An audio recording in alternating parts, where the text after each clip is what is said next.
Hi everyone, in front of me I've got Motorola Moto X40 and let me share with you how to block a number on this device. So basically we've got two different ways to do that, for example by using the contact list and kind of dialer settings. Of course I'll show you both. So let's start with the contact list. Find the contact you'd like to unblock and tap on it. Then tap on the three dots icon here and tap on block numbers. As you can see, your device will ask you if you really want to block this number because you will no longer receive any incoming calls or text messages from it. I don't want to report it as a spam and simply tap on block. Here we've got this characteristic icon, it is notified here, which simply means that this number has been blocked. Of course you can unblock it just the same way, but let me leave it like this. We will check if it will appear on the blacklist.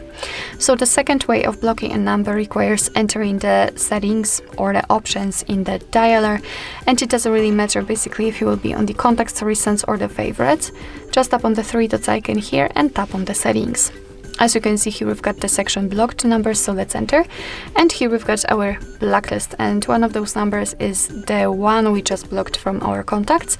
And here we've got also the option add a number, so we can enter it manually. We do not have to have the number saved on our contacts. We can just enter it manually or simply paste it.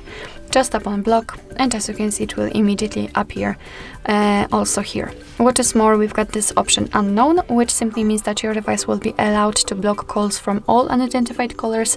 So of course it's up to you whether you want to turn it on or off. And if you'd like to unblock the number, you can do it easily here just by tapping on those X buttons right next to the number. So basically that's all. This is how to block a number in your Motorola Moto X40. Thank you so much for watching. I hope that this video was helpful, and if it was, please hit the subscribe button and leave the thumbs up.